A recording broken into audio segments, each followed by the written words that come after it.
So thank you for joining. We knew it would be a popular topic.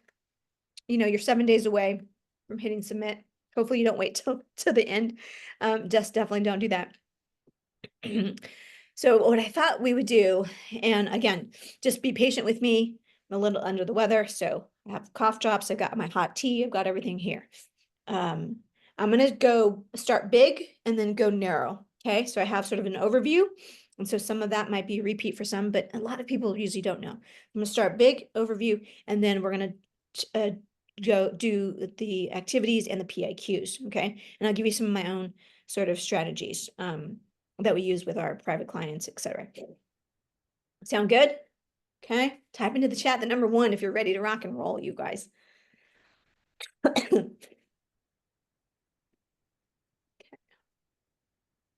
Oh, good. Hi, everyone. If you are new to our family, welcome to our family. We've welcomed, gosh, over 200 new people to our family in the last couple of weeks through social media. So very good. Here we go, you guys. Okay. I'm going to start here.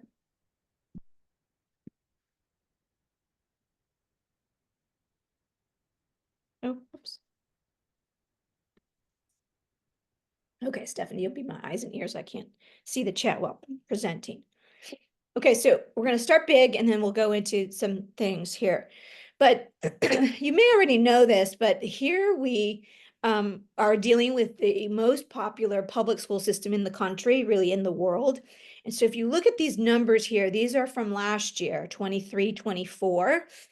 UCLA has hit 150,000, but some of you may know, some of you may already know that actually the number of high school students that are graduating from high school are going down. The population is going down. So I guess that's a little bit of good news for some, especially if any of you also have children who are maybe class of 27 or 28. So it continues to go down.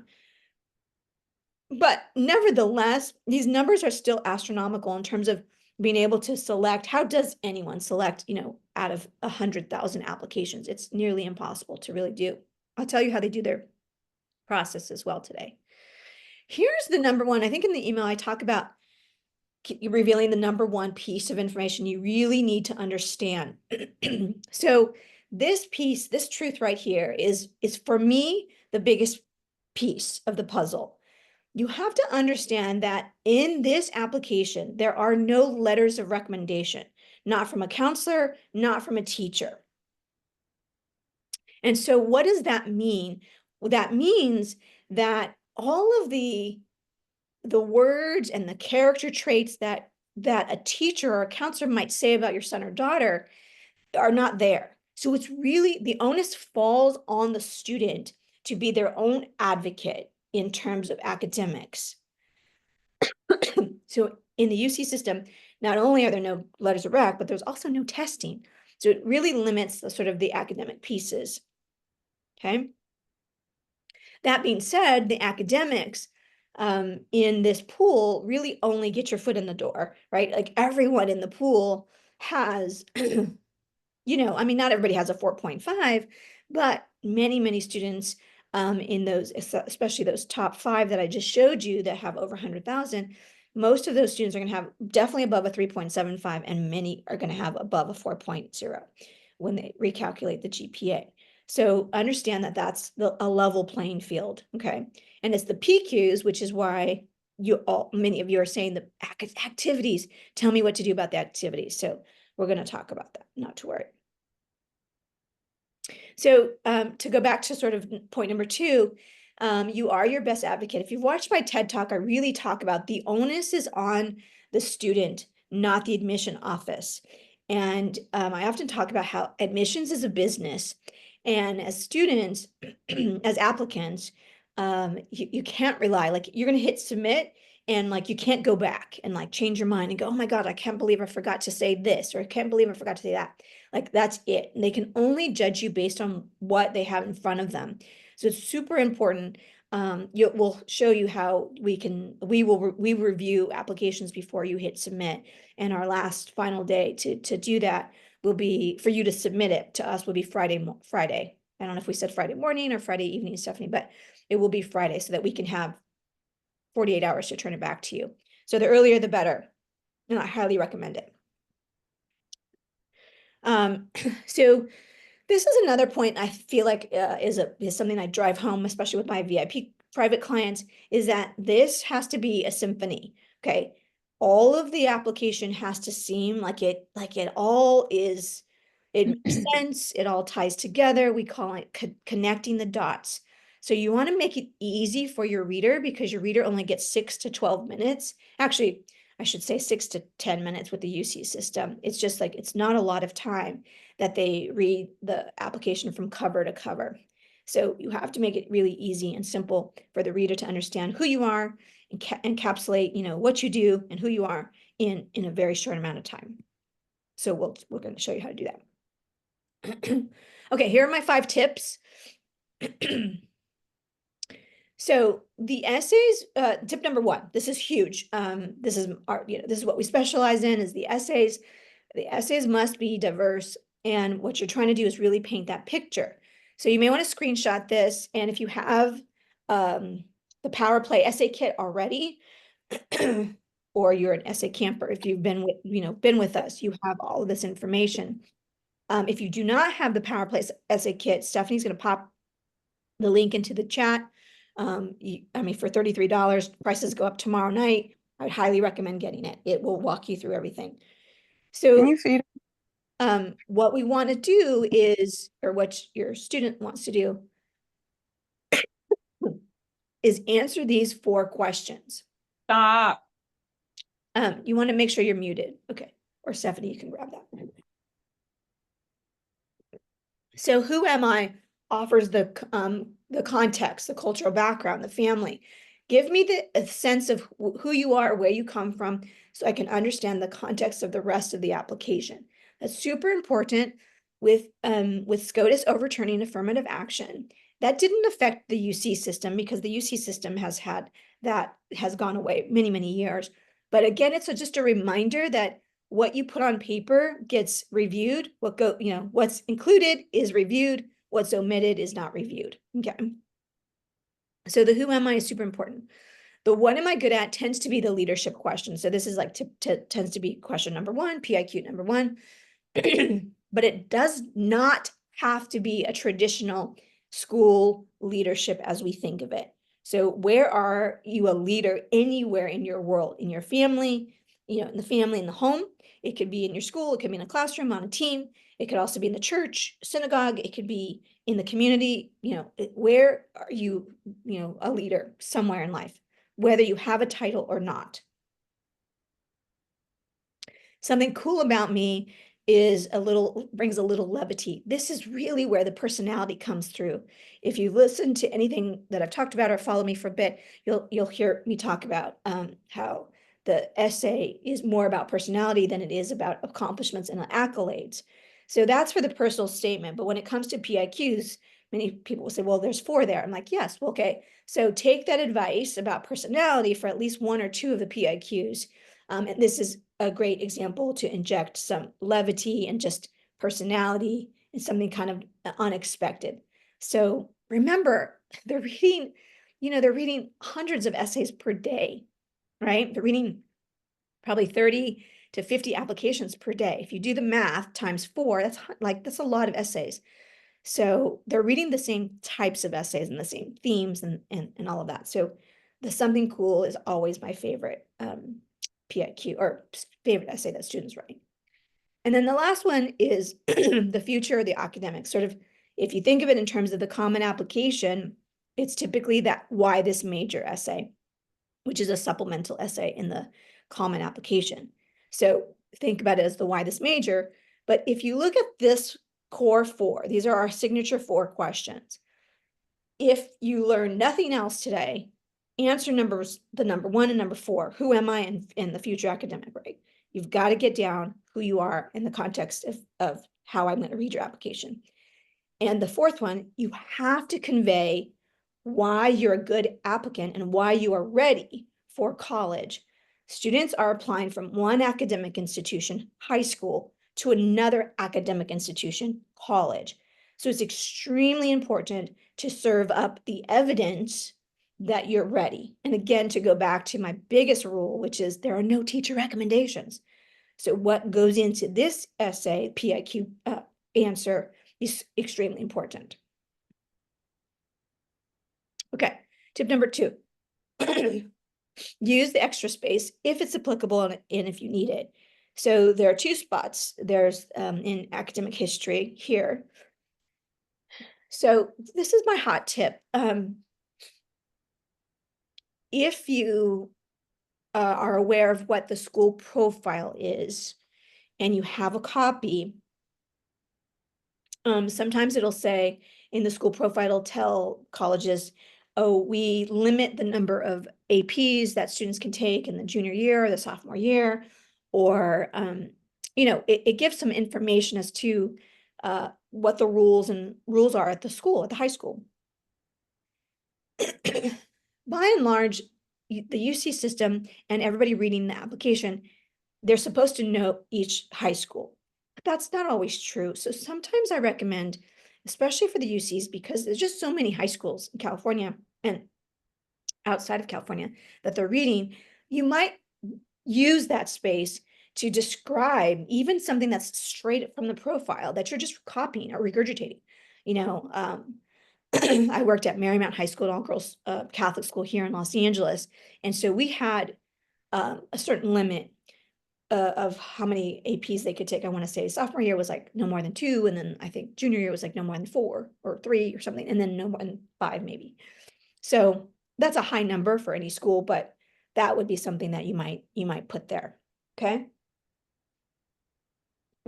Of course, the other things are obvious. Obviously, if there's a glaring C or something like that, something that's like the elephant in the room, you gotta address it.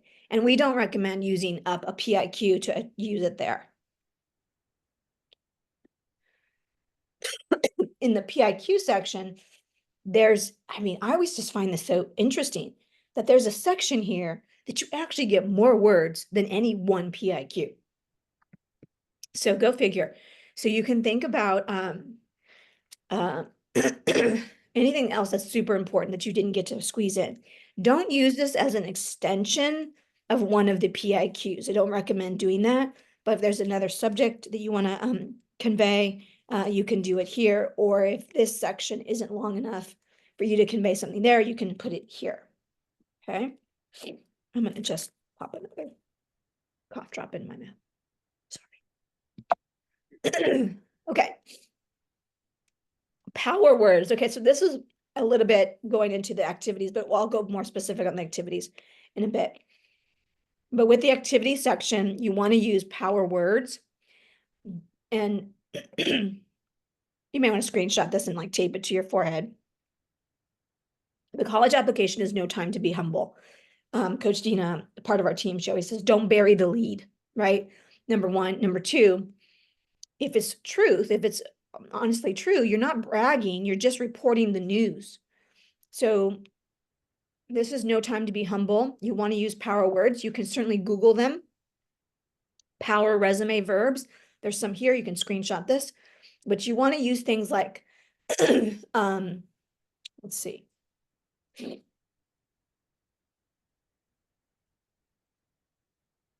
Developed, formulated, yeah.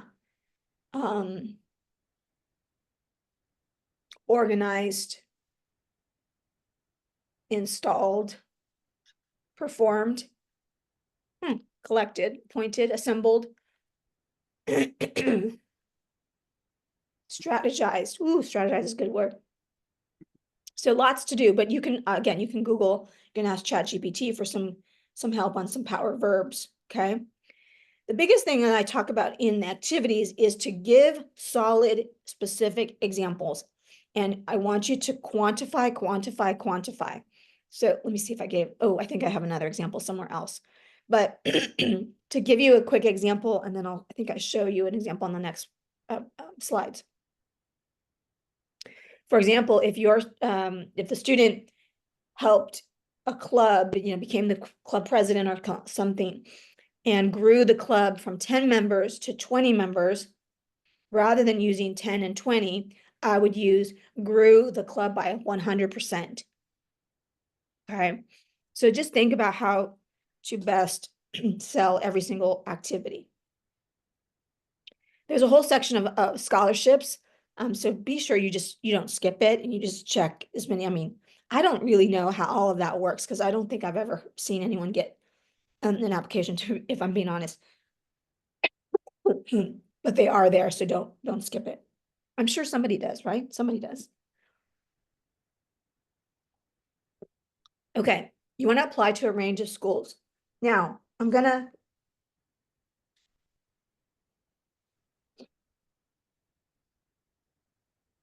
here, let me see if I can give you some some information. So I always say to students, I have this, I don't know if you can see this, but I have this little chart that we use for our students that we work with out of the school district. That's underserved school district. And so I draw a line at UCLA, Berkeley, San Diego, and Santa Barbara. And then like the middle one is Irvine. And then the other four, Davis, Santa Cruz, Riverside, and Merced. So I want you to understand this. The students who believe that UCLA and Berkeley are their realistic reach schools. And that's really where they're trying to target to get in. They believe that UC Irvine is their likely, or what we would once upon a time we called it a safety school. Those Gen X, hey, holla. We would call that a safety school. So, okay. Now, those who believe that Riverside and Merced are really probably where they're most likely to get admitted, believe that UC Irvine is their reach school. Okay, so understand that UC Irvine gets a ton of applications, many more than you would think. And I can't remember what the number was on that slide. It was like 120,000. And so really it wasn't that long ago that so many parents, I hear it every year, they're shocked at the outcome of the UCs. They're shocked. They're like, oh my gosh, this kid I knew had a 4.3 and was waitlisted at Irvine. Yeah, it happens. So I just want you to understand and put things into perspective that if you want to have choices, it's either best to sort of decide you're going to apply to all of them, which is a strategy is for sure. But just understand that you don't want to walk away and not have a single choice in the UC system, especially those who are residents of California. This is a high value, you get, lots of value for the price point here for sure. So you want to have, don't use your ego at the front end of this process. It's just going to get in the way. So apply widely so that you have choices. Okay. I would interject something here. If your top priority is not UCLA or Berkeley, don't apply to those schools. Apply to the schools that you actually want to go to and be at, and then have a balance. Time and time again, I feel like UCLA and Berkeley are on the list simply because they are UCLA and Berkeley. I just want to see if I get in. If you're not going to give them a yes, don't apply. Or if it's not, or if there's another school that is higher on your list, use that space. You have 4 schools, I guess you can do it twice, but meaning don't just use up your space in your application simply because it's a name school. Yeah, so Stephanie's referring to if you qualify to have a fee waiver, you get to choose up to 4 schools for free. And so what we talk to our students about is that you can always add a school and pay for that.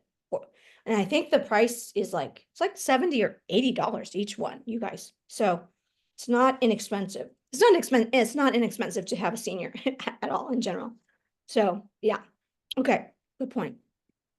We're gonna go through it's actually 13 points now because the testing. So I'm gonna go through this fairly quickly. You can Google this and find it. This is the rubric and how they review. I really want to point out that most of the 13 points that are on this rubric are academic, which is like amazing, right? So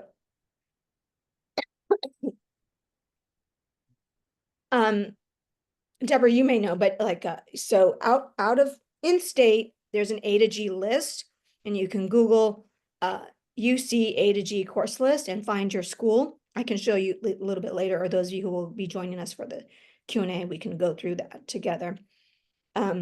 So just becoming UC eligible does not mean you're UC competitive. So just keep that in mind. This point 2 is not relevant anymore. The number of and the content and the performance of. So the A to G requirements are what gets you eligible. You have to have met the minimum requirements of the A to G list. What the A to G list is basically the English, math, science, social science, the electives, the performing arts, visual performance, all the courses you have to take to be minimally eligible. So that's, there's a place that you can find for your high school. The number of advanced placement or IB honors courses that are approved. So one of the things that I think is shocking to parents and students is that sometimes you'll have an honors class that you took, that the student took in, usually it's sophomore year, like an honors math or like an honors chemistry maybe, or biology. That is not typically not approved as an approved honors class by the UC system. So you don't get the extra bonus points when they recalculate your GPA. So there's lots of little intricacies, you guys, that go into this application. If your child is in the top 9% at their local high school within the UC, they should have been notified already. So I won't spend time on that. Quality of your senior year. Okay, no senioritis. Students always have, well, they're not going to count my GPA. I'm like, yes, I know, but they're going to see what you're taking. And that's what they're going to look at. They're going to definitely look to see that the students are taking a challenging course load in the senior year. So be sure that that's in place. The academic performance relative to your high school educational opportunities. Okay, what does this mean? Let me tell you what this means.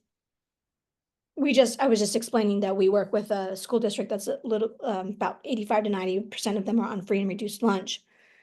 So they don't have all the bells and whistles of all the resources that other schools may have.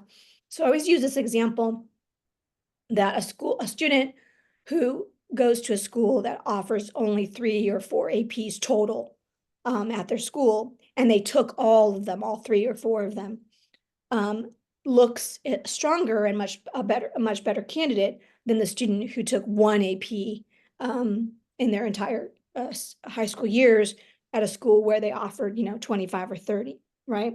So when I worked at Vassar College in admissions, those of you who are new to me, that's my story. I'm a daughter of an immigrant mother. I, was the first in my family to go to college. And then I went to an Ivy League institution for graduate school, and then at Columbia, and then I got a job at Vassar. And so we would always say, J.C. Tassone, who trained me, he said, this is the one question you need to ask yourself when you're reading the application. Given the students' resources, what did they do? What did they accomplish? How did they achieve? What did they do with their time, with their resources, etc. So there you go. If there's a trajectory, if there's a specific subject area that your son or daughter is really great at, that's going to be important. And I would say here that it should match what they say is what they want to major in, okay? If you're saying you want to major in computer science or engineering or any STEM majors, I always ask my students, I say, okay, that's great. It's one of the most competitive majors. So if I were to look at your transcript, would I find any Bs? And if they say yes, I'll say, well, where would I find those Bs? And if they say math and science, I'll say, okay, we're going to maybe change some things in your application to make sure you have strong choices. Outstanding work in one or more special project or academic field, that will be relayed in one of the PIQs. It could also be relayed also in the activity section, okay? This might be research. It might be a special project that you did in a particular class at school. It might be research that you're doing on your own, or Googling, or I have a kid, she's a junior right now, and she's building an app. She has a great she's interested in STEM, but she also is a tinkerer and she loves music. So she's building an amp on her own. So that would be something. Again, more academic and performance and GPA. Do you see how many of these are academic based? Okay, 11, we finally get to like all of the other things. Here we see all of the other things that are included in the activity section. You can kind of read what's here, and I'll show you when we go through where you're going to highlight. Okay. You want to see that, see how's it demonstrated written and oral proficiency in other languages, special interests, intensive study. So they're really kind of looking for sort of that, not just the normal, I do these clubs, like 10 clubs, but like really like where are you leveling up in a particular area? Okay. Completion of special projects, school events or projects or programs, and then academic accomplishments. Okay. In relation to what you did. I'm going to tell you right now that more than one director of admission in the UCs have said that if a student is working, I want to say 25 hours or more, that's equivalent to basically like almost like a full time, and they receive the full points of the rubric of the co-curricular section because that's how much time they're putting into that. And especially if you can convey that it's something that's a necessity for your family, that's even stronger. And then the location of your secondary school. This really goes back to, given your resources, what did you do? What's your zip code? What are all the things that are available to you? And then what did you do with those things? Okay. Let me pause here if you have any questions. I'm going to go, the next piece is going to be specific to activities and PIQs. But it's a good time for me to have a voice break, but also take some questions. Anybody? You could type into the chat or raise your hand.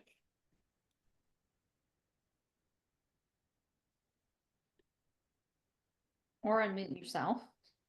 Yeah.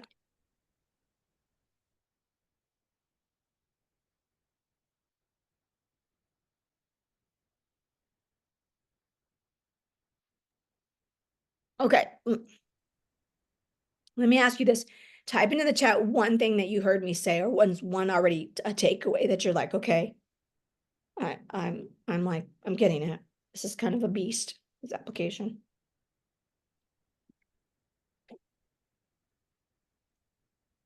Use power words. Yeah. All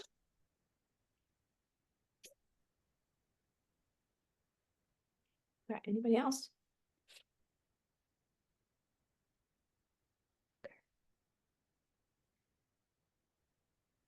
Yeah. Yeah, good, Kelly. What gets written gets reviewed. What's omitted is not reviewed.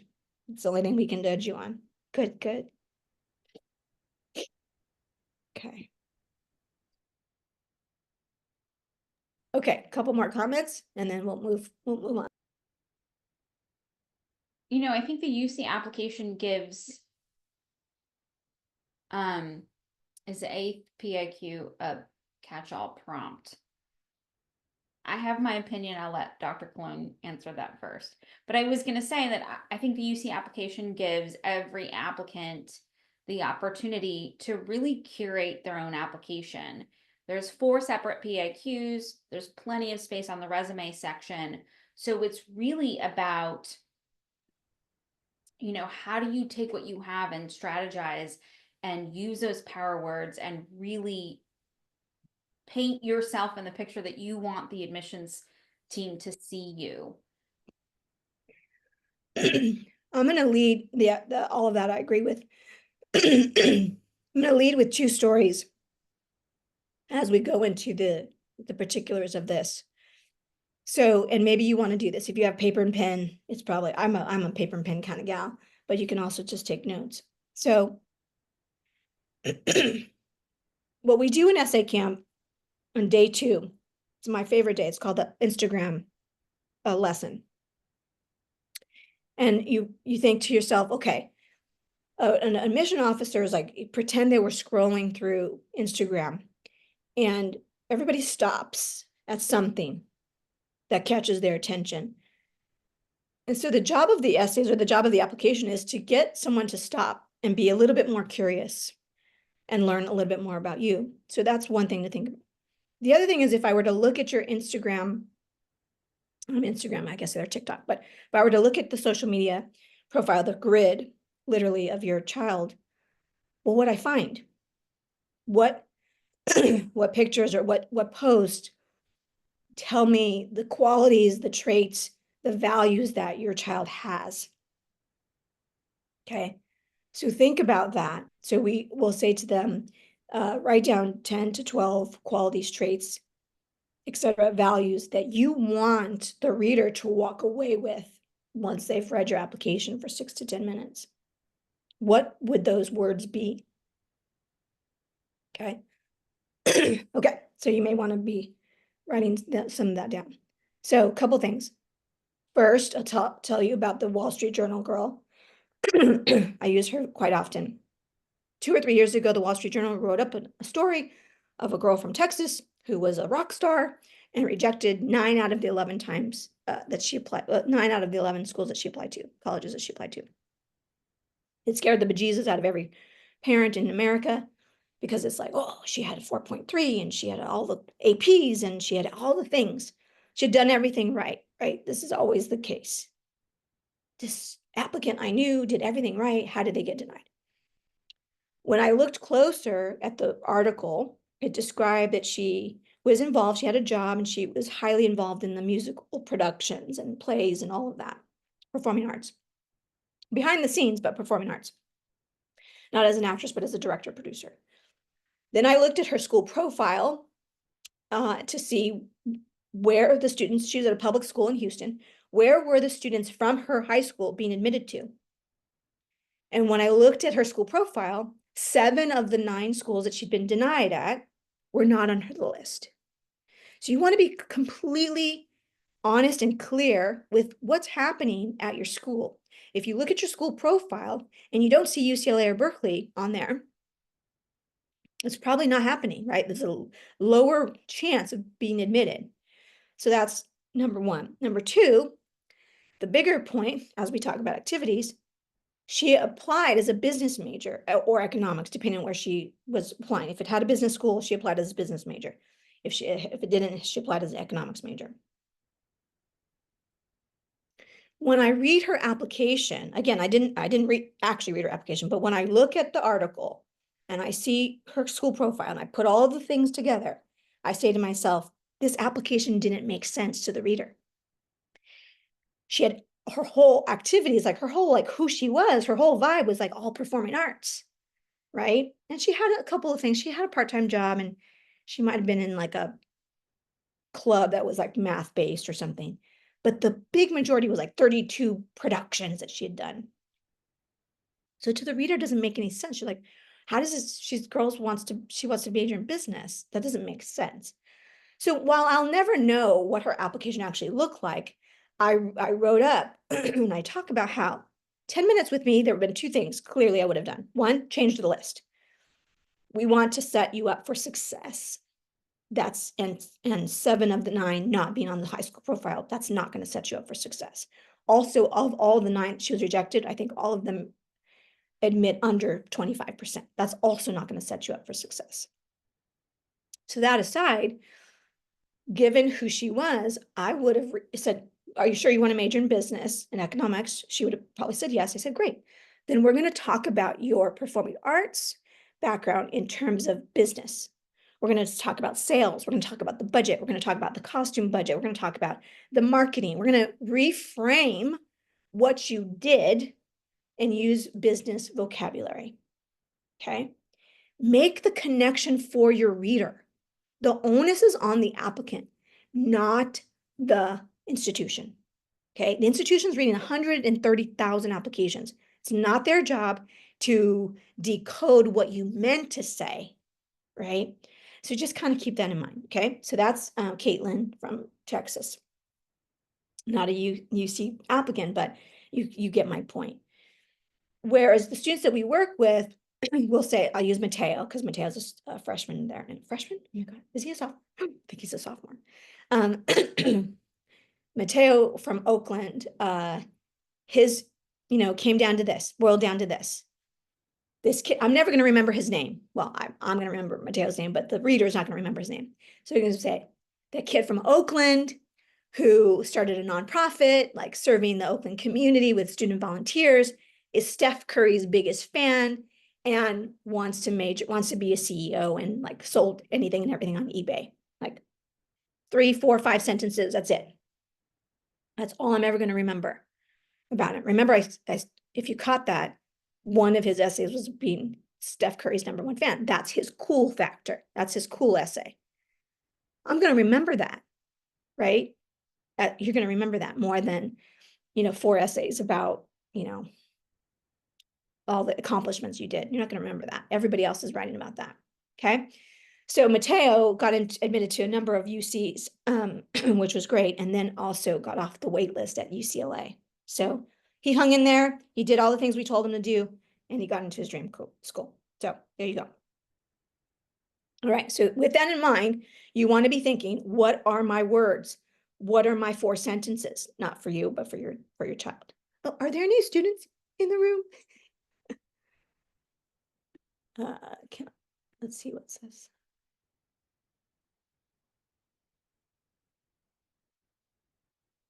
Makes sense. Are you saying that? Sydney. So okay, so Sydney, do you guys all see Sydney's question? Is it directed to me? Yeah. College admissions is a business. Period. Okay. Ooh, I know. I said it out loud. So there are more colleges and more high schools than there's like space for, right? So if UCLA takes, I don't know, to use a round number, I think they take like 15,000, something like that. Maybe let's call it 20 just to make it a round number. So if they took students from every single high school in California, I don't know what the number is, but it would be like they could take I think I've done the math before. They could take like 2.5 students per high school, something like that. But again, to use a round number, let's say they could take 3 or 4 per high school. But we know that some high schools get 30 kids in. Some high schools get 5. Some high schools get 2. Some high schools get none. So it's a little bit of a business, but what I mean by that is when you look at the high school profile, it will tell you, it should, doesn't always, but it should, and you can ask for a list. Go to the counselor and ask for a list of colleges to which students have been admitted from that high school over the last 2 to 3 years. That's called the matriculation list or acceptance list or a matriculation list.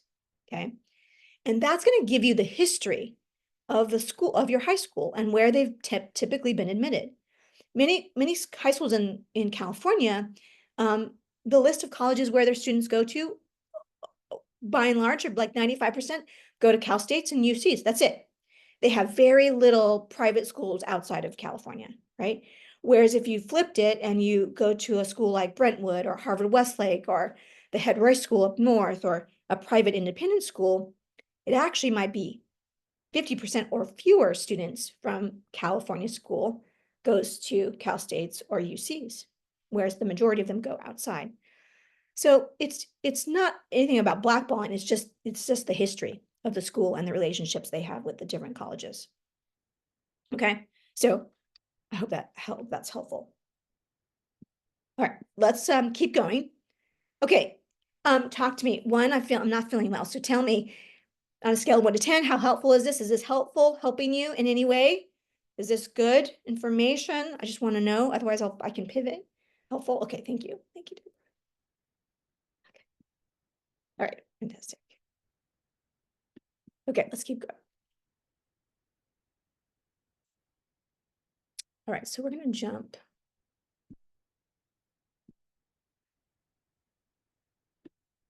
Yeah, we'll start here. Okay. So I took pieces of 2 presentations to give you what I needed to give you today, and then we'll do some. I'm not going to let you leave until we actually workshop some things. So we'll don't worry, we'll do some. I like you to leave with like something some action item. So just remember, this is just sort of a reminder that they will recalculate your GPA based on the sophomore and junior years only, using the A to G requirements only, and using the list of honors that you get extra credit for only. Okay, lots of lots of moving parts.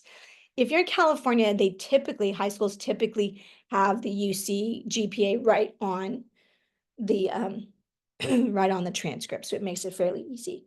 No PE is counted, no religion classes are counted, all these things that are not counted, right? And then the other thing is they don't count pluses and minuses, so shocker. All right, let's go through this. Wait, where did hang on. Okay. I'm like, did I do that? Did I forget? No. Okay. Let's go through the PIQs. So if you remember, hopefully you guys can remember again, if you screenshot, these are the core 4 questions that our philosophy is every student should be able to answer these 4. Who am I? What am I good at? Something cool about me, and why this major, or what we call the future connection academic essay. Okay. Stephanie, you may want to type that into the chat just so people have it. Okay. So here's PIQ number 1. So this is going to be, what am I good at? It could also be, what's something cool about me, but what am I good at? Describe an example of the leadership. Number 2, describe how you express your creative side.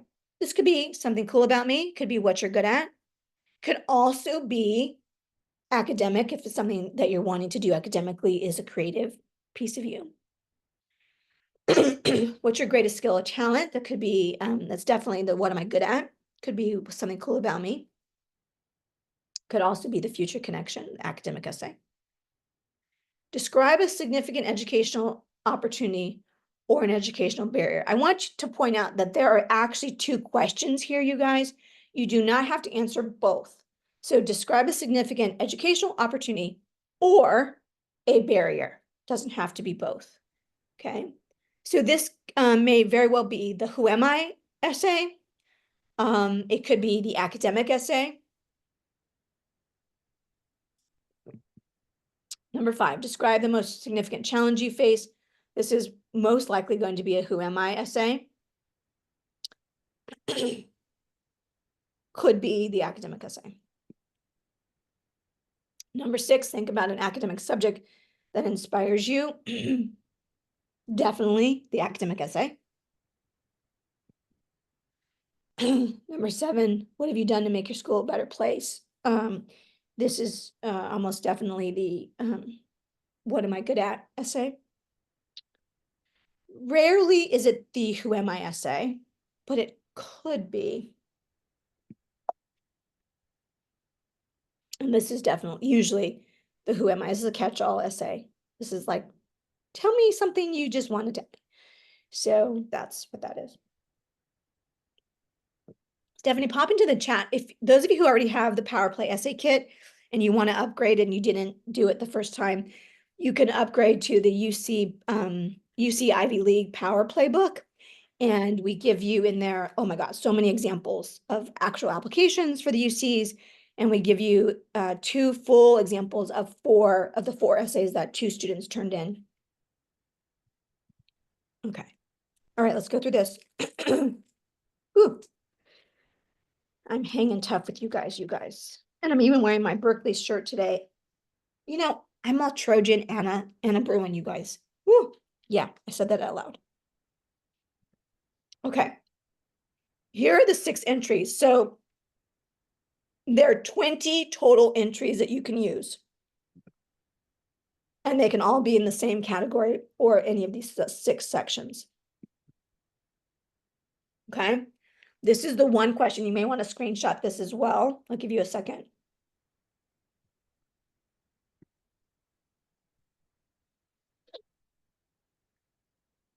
Given your resources, what did you accomplish? Where did you spend your time and how did you impact your community? This is really what all of this is trying to get at. So I will often ask this question to the students. Between the time the bell rings and you go to bed, how are you spending your time? What are you doing? And I mean anything that you're doing. Are you Googling? Are you watching documentaries? Are you reading? Of course, you're doing homework. But what are you What are you doing? What clubs are you in? How are you spending your time? So what you want to do is focus on impact leadership versus involvement. And actually, you know what? I'm going to do, now's a good time to do this. I didn't expect to do this, but I'm going to do it anyway.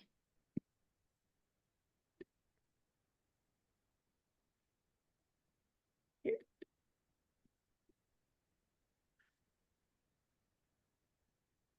Okay, can you see that? Go ahead and you can screenshot this, I don't mind. This is usually what people screenshot all the time. So as we're going into talking about activities, this is something you need to understand. I talk about this a little bit in my TED Talk, but this is a better visual. So 98% of all applicants to four-year colleges will have some kind of school involvement. School clubs, athletics, community service. The school leadership is level 2. So I want you to think that that's going to be about 12 to 15% of the applicants. That is your selected or elected positions. Selected as a team captain, or a mock trial, leader, or elected as the student body president, something like that, school or class president, something like that. So selected and elected positions fall under the level 2. Level 3 is what I call your coolness factor. That's going to be like Mateo, I mentioned earlier. He played with the stock market a little bit. He bought and sold things on eBay, all these things that he was doing for fun, right? He was a big fan of Steph Curry. He would go to a lot of the games and knew a lot about Steph Curry. So a coolness factor is like, I know 3 languages. I own an Etsy store. I create content. I am on the club volleyball team, and I play at the national level. The coolness factor is something you do for yourself to get better yourself, to better, supplement what you're doing in school, something like that.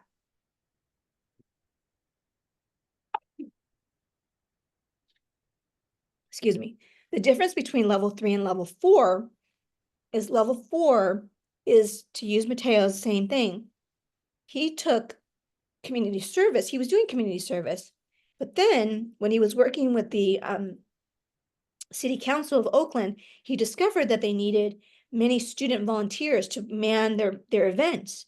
So then he started a nonprofit organization, and he enlisted a number of students from all the different schools around town and then deployed them, okay? So doing community service is one thing. That really is honestly like level 1. But doing it on that level brings it to level 4. He's impacting a community. So if you think about Girl Scouts Gold Award, they have 3 criteria. You must be solving a problem for a community you're passionate about and putting in 80 hours or more. So that's what impact project is based on. Some people, I've heard the term passion project. That's not a term I use, but I know that a lot of parent groups and stuff talk about passion project. I'm not sure if passion project, the way they use it, is more of level 3, but impact project is level 4 for me in terms of impacting another community. And then intellectual curiosity is like research, internships. And that's about 1% of people doing that. Impact project is going to be about 6% or less. Okay, helpful? So that's what you're trying to do. And any of the 20 entries, the closer you can get to levels 3, 4, 5, like put those in there first. Those are what's going to matter most.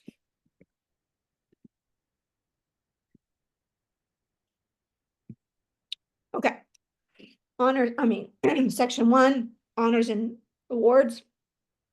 You just want to choose the ones that are most meaningful. So think about them, national, international, national. In the common application, it asks you to list them, right? International, national, state, and then local. So think about it that way. Do you need to put NHS? You don't. If you run out of space, don't list it. You don't need it. And I say that because everybody's going to have that. If you have the space, you can list it, something like that. I'm just using that as an example. It's not literally what I mean, but like, little things like that are just at the school level. unless you're the president of the NHS club or something like that. These are educational prep programs, and then Stephanie, you know more than I do. I think this is like Avid and Posse and QuestBridge and other educational prep programs that are academic enrichment. So if you're in one, you know you're in one. These are typically programs that you are like enrolled in through your school, and if you're in one, like Dr. C said, you know you're in one. Extracurricular activities. So we just want to make sure you know that hobbies count. So Sienna, who's at Berkeley now, she she liked to play the guitar, she liked to crochet, she liked to knit. She was very much an introvert. But as we talked through all the things, we listed all of those things. That's how she was spending her time. She was a reader, she was a knitter, she was a crocheter, she was doing beads of courage, like bags of courage. She was doing all kinds of things. She was never the student body president. She was not none of any of those things. But there were plenty of things that she was doing with her time that she was the only one in her friend group that was admitted to Berkeley. So she felt really great. Okay. Other coursework. Okay, this is my favorite one. Okay. Here's some tips. If you're at a religious school, if your child is at a religious school, often, and like the one I worked at, 9th, 10th, 11th grade religion classes were not pre-approved by the UC system, only the senior year. So we would always tell the girls to list them. If they had the room, they could list them 3 different courses. I mean, 3 different entries. If they didn't have the room, they would just list them as one entry. Like, oh, I have to take religion classes. These are mandatory from my school, etc. So you can list them here. Another student yesterday, she was on from our campers, we have open office hours on Sundays with me. And so she said, oh, she'd taken like 20 community college courses, and many of them are A to G, core courses, but some of them aren't. And I said, oh, put them here. So you don't have to put them in, they're not going to count over there, but you can put them here. So she was going to put them here. Okay. So lots that you can do with this section. Volunteering has to be things that you did not get paid for. Has to be complete volunteer time. Okay, so you're going to be sure to use this section. Yeah, this section gives you a lot of characters to play with. So you've got, gosh, yeah, over 500, is it right? Yeah, over 500 characters to play with here. So just always look at the whole space, and I'll give you some examples. We'll do some together. Okay. And then work experience, it has to be where you got paid. Okay, paid jobs, paid internships. If you did an internship and you did not get paid, it would go in the volunteer section. Okay, so let me give you an example of what I mean. I'm going to tell you, and then I'm going to show you. Let's see, what else do I have here? Oh, yeah, here's some good words. Created, led, organized, increased, launched, empowered, grew, inspired, built, budgeted, bolstered. Good words. Here's another example. Okay.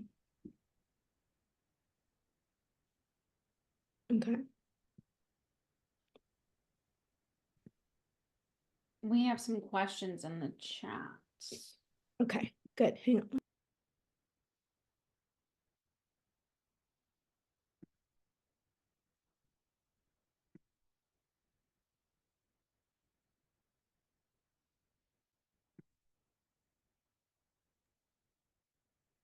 Okay.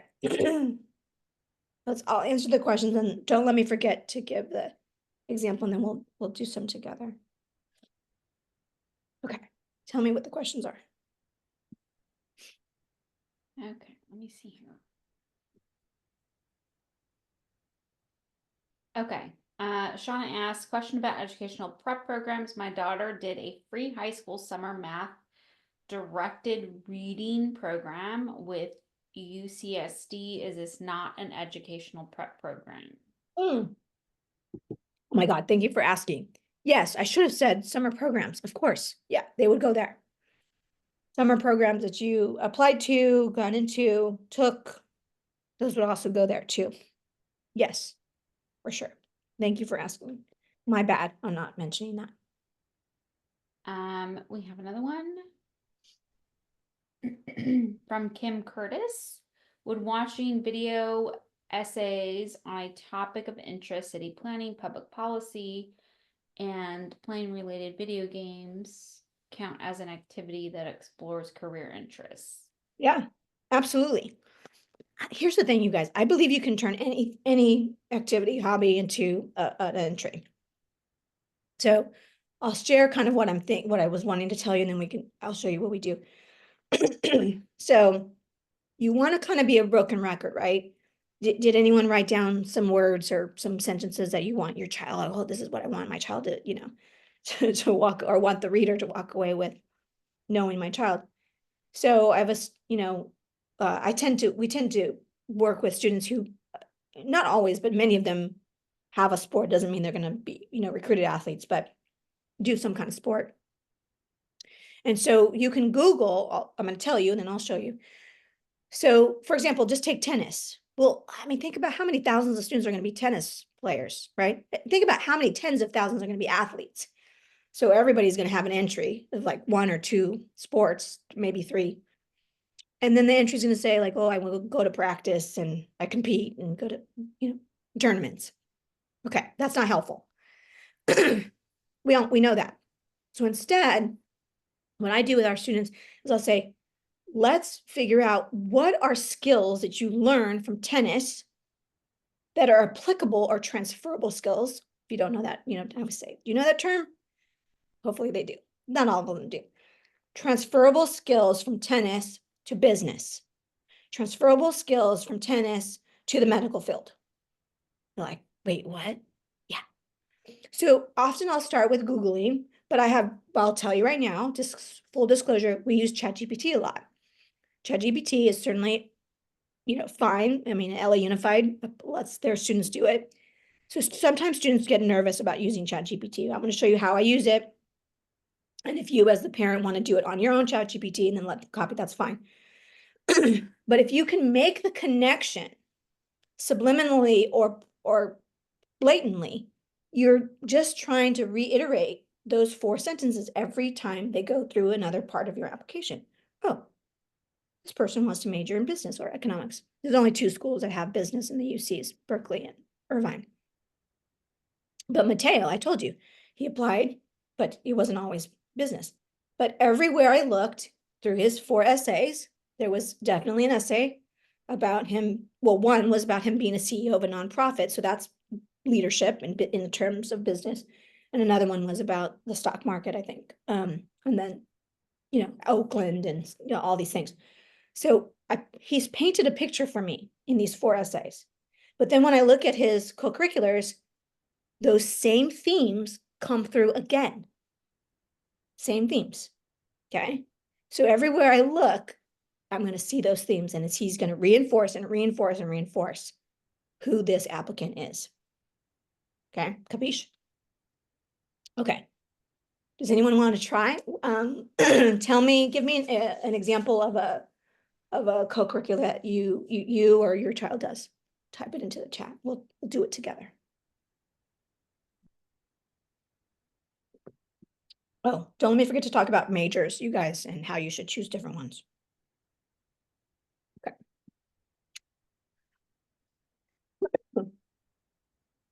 Oh, Shauna, this is a good one. Sydney, I'm going to use you. Is it okay to write a leadership essay about an event not on your activities list when you already have a ton of leadership activities on the list? Well, Shauna, what is it? You can type it, but it's perfectly, the answer is yes, you can definitely write about something that's not on the list, but I would also ask, like, why is it not on the list? Like, it should be also on the list. So write this down, you guys, or tattoo this to your brain.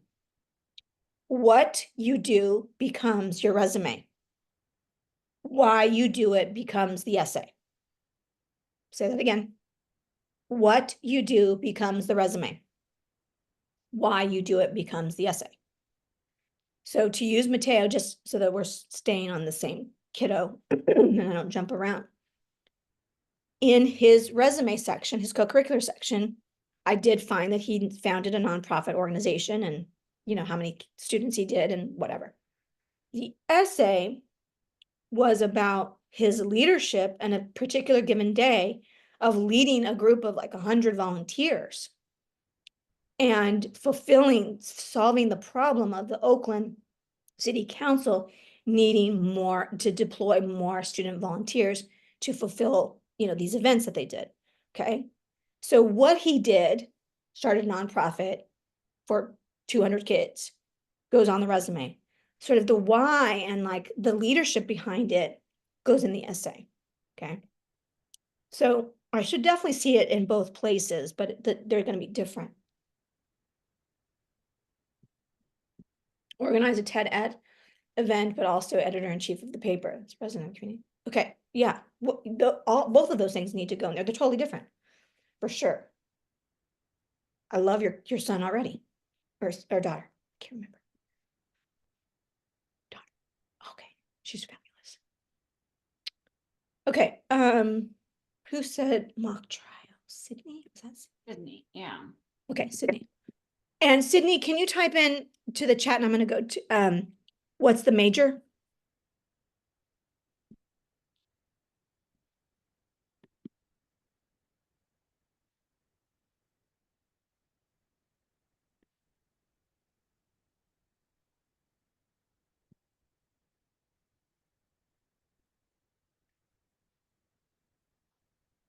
Sydney. Oh.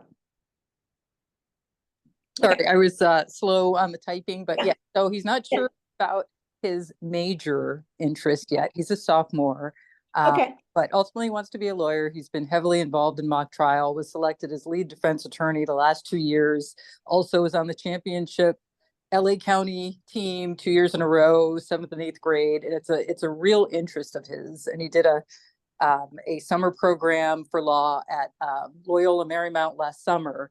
So I just want to figure out the best way to leverage those things on his, applications. We have a little time, but You definitely have time for sure. So good for you for being here. So this is why I don't use Google as much. So what are lessons learned from being on the mock trial team? The mechanics of a trial.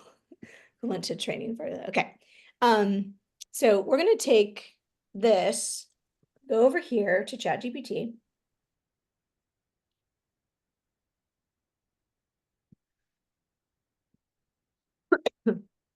Let it wake up. Hi there.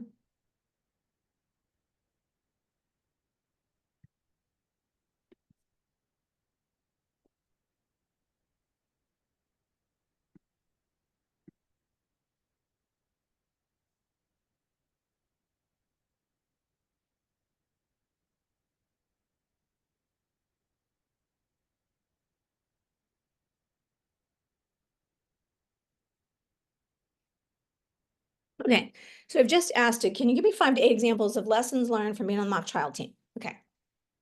Now, critical thinking, public speaking, team collaboration, adaptability, time management, attention to detail. Okay.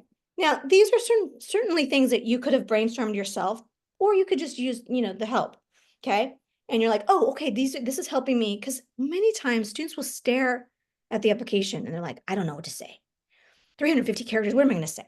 So you just need like a little like boost, right? So then I could say, oh, this is great. I have a student who wants to ultimately become a lawyer and will likely major in political science. Can you give me a 350 word description that highlights the transferable skills learned from mock trial to ultimately becoming a lawyer.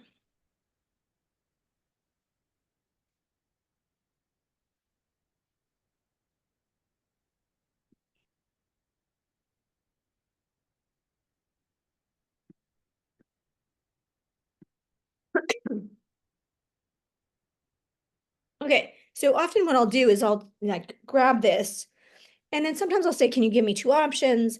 And then I give it to my client and I'll say, okay, like let's tweak this. And then he or she will go on and tweak it, right? But the my chat GPT knows me so well and knows, like, I'll say, I'm working with a rock star from, Orange County, California, and wants to do this, this, and this, and this. So chat GPT, I call it a he, maybe it's a she, I don't know.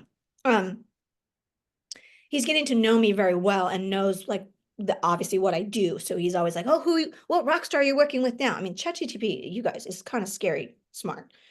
So the more information you feed it, the better result it's going to give. Like crap in, crap out, right? But if you give it a lot of good information, it'll come back. Okay, makes sense? So it's a good starting point. It could also work, The other thing I do is I'll say, okay, are you familiar with whatever summer program, that someone did? And then the chat, she said, well, of course, and of course they're familiar with everything because they search the web. So I'll say, okay, this is a draft of what she wrote or he wrote. Can you make it a little bit more robust, highlighting whatever? The customer service piece or the empathy piece, because she wants to be a doctor or whatever. So I just tell it exactly what I want it to do to reinforce those points in the application. Helpful? You guys, I just dropped gold. Thank you. That was great. Okay, awesome. Okay, let's see. For PIQ7, she was a camp counselor. Yeah. Yes, of course. Shauna, why are you thinking it wouldn't be a good topic? Anything can be a great topic. We had someone who wrote about Taco Bell. Kid you not. And if you have the packet, Stephanie, did you type that into the chat? The sample packet? The Yeah, the the UC essay set, yeah, and the you see, I'll do it again. Okay. Yeah. Okay, what else can I tell you here? I want to talk about the majors. We haven't talked about that. Okay. And you know what? They're not even in my slides. Oh, they must be in another presentation that we do. Okay. Can you guys name the top five most popular majors?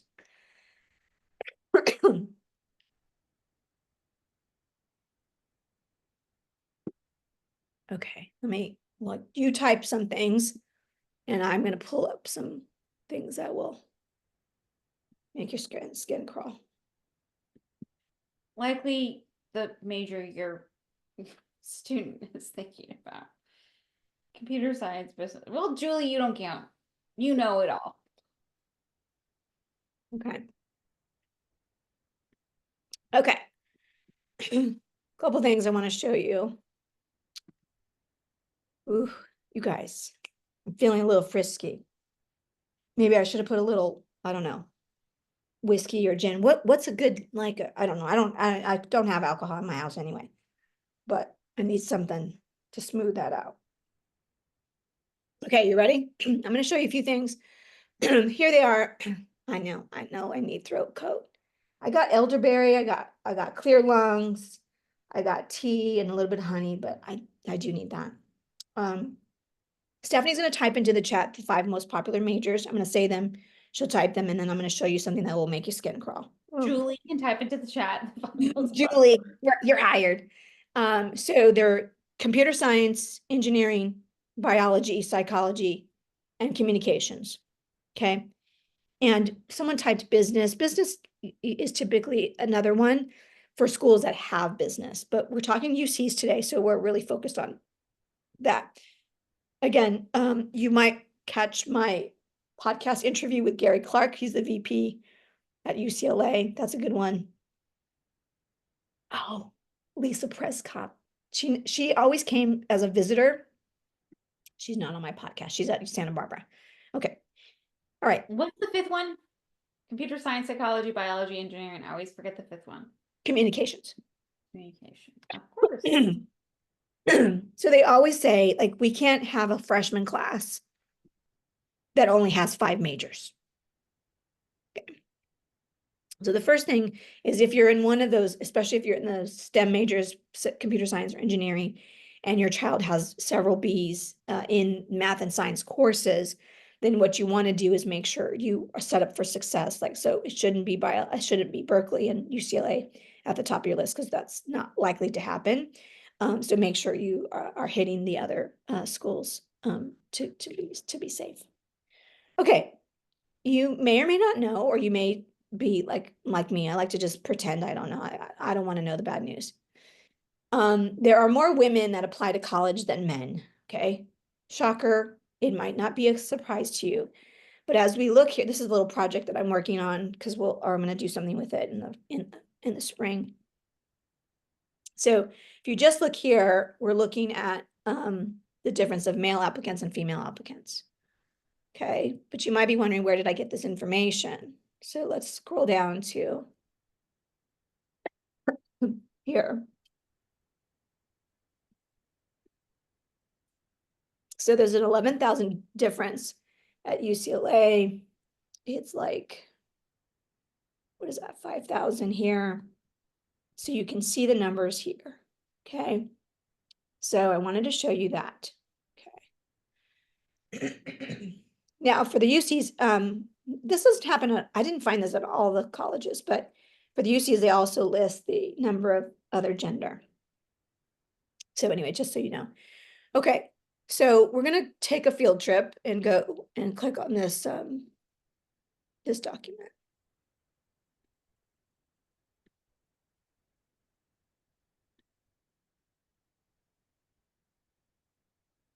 Okay. This is, you're gonna Google, if you want this information, you're gonna Google, Stephanie will tell you, type it. You're gonna Google UCLA, whatever college, fill in the college, and then the words common data set. So if I look here and I go to section C, that's where I find this information. First time men and women who applied, those who were admitted, and then who enrolled. And all of section C is going to give you information based on freshman applications. Average GPA, test scores, not test scores here for the UCs, but it'll give you that. The other section you want to be aware of is section J. Oh, Jesus.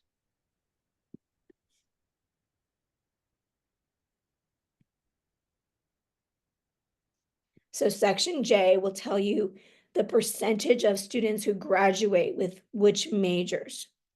So when we look here,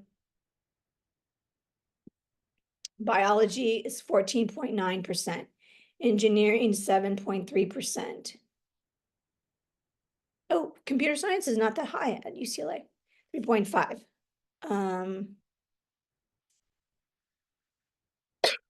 Psychology, 11%. Social sciences. Where's my communications?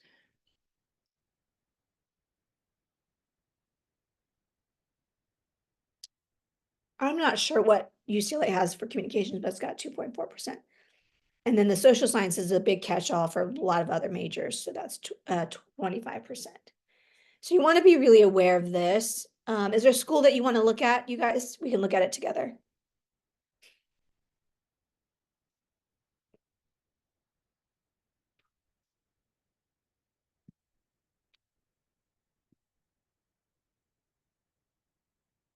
Anyone?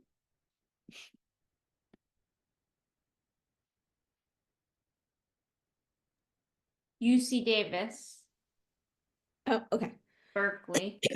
Okay, so let's go. Oh, I don't have Davis on here yet. Again, it's a project I've been sort of started. So we can click on Berkeley and we'll go to Santa Barbara. Oh, I hate the way Berkeley has this. Oof. Okay, they have it in an Excel spreadsheet, so it's kind of annoying. But here's their numbers. Oh, this is good information right here. I skipped it probably at UCLA. So here's in-state, out-of-state.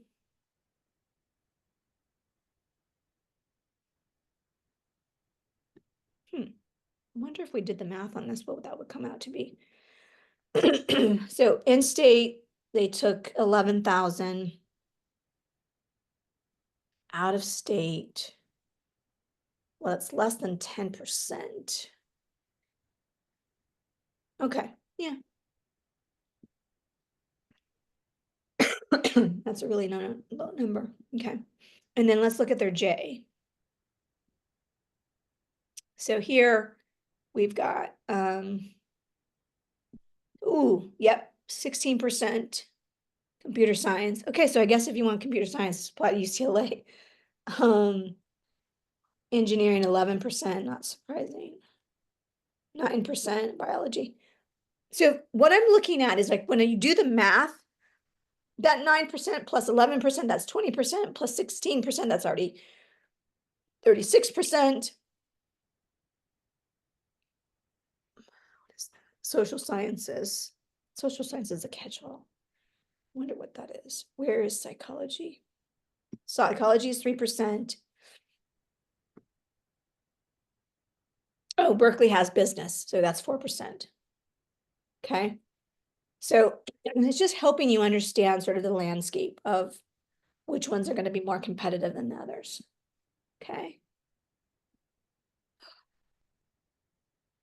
Okay. Let's do, I think you guys said Santa Barbara.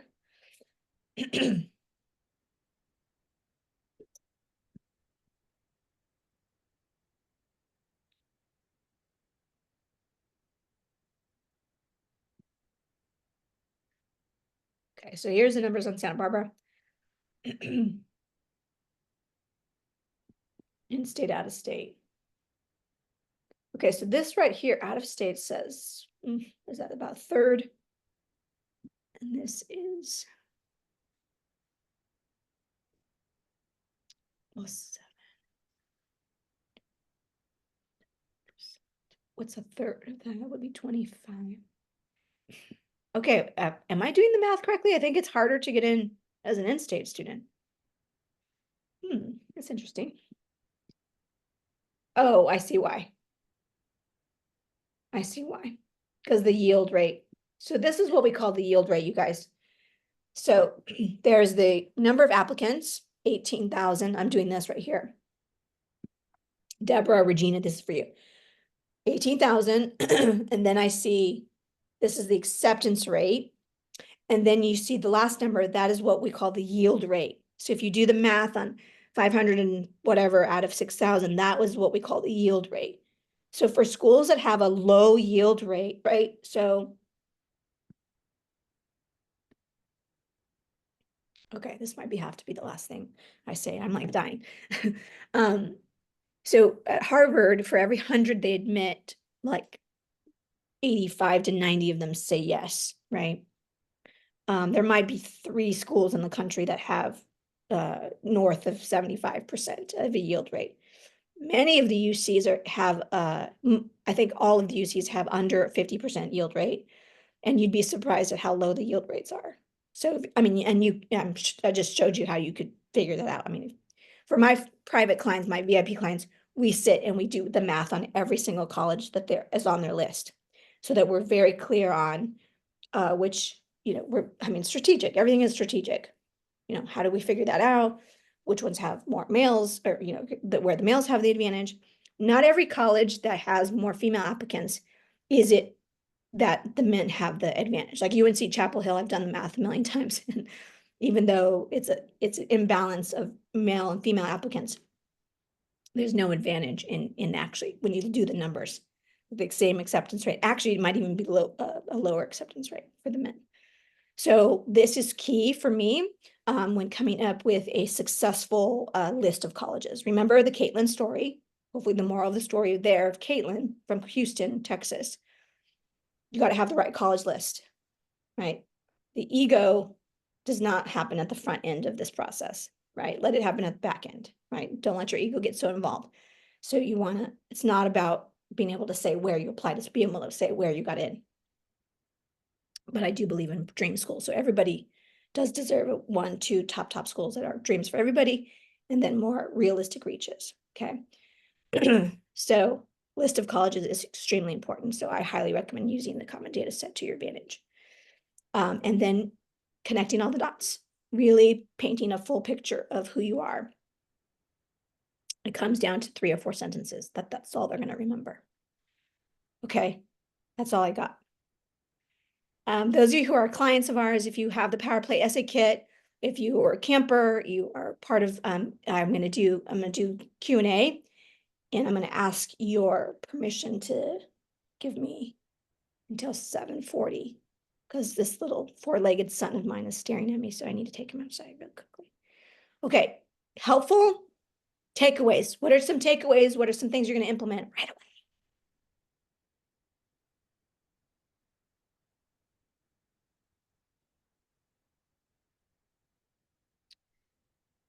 I know, rest my voice. I know. I got to get through tomorrow too. This was going to be my daughter's. Sydney says, so many takeaways. ChatGPT for the help. Yes, for the help, yes. So Julie, I was just with a private client last night, and he ultimately wants biology, he wants to do medicine and stuff, but, and we've curated a really great, story and application for him. And so we were going through his major choices for all the schools. Stephanie, make sure that you give the, or maybe you already did, sorry. The upgrade, because I'm telling you, you guys, the upgrade of and the prices are going up tomorrow. So whatever you're gonna buy it between today and tomorrow night. The UC Ivy League Power Playbook is like gold on the ground. So it gives you specific examples of even more of what I gave you. So you can like have it in front of you. So anyway, Julie, I told this kid, I said, let's go through the biology. And he's like, okay. So he had maybe 1 or 2 that had biology. And then he had like, sort of like, sisters of biology, right? So I'm trying to think. He had public health as one. Oh God, there was one that was like nutrition and something. But it all had to make sense. There was one that he picked on his own. And I was like, that doesn't make any sense. Change, go back. I'm like, and it's one of the lower schools that he should get admitted to. So it's like, just put biology for that one. So it's a little bit of a strategy, but you can do psychology or a sister to psychology, and also look at, like, biology has like 10 options for biology. So psychology might be similar. It has a lot of different options. Okay, I need to breathe. I need to take Ellis out. You should have an email from us if you're already, if you're already a client, you should have an email from us with a Zoom link, a separate Zoom link. So I'll see you guys in 10 minutes. Okay. Stephanie, I'm going to hang out. I'm going to exit, but if you wanted to answer their questions, you can. Yeah. Bye, everyone. So good to meet you all. Those of you who are new, welcome to our family. You can't get rid of us now. Regina, I'll put them in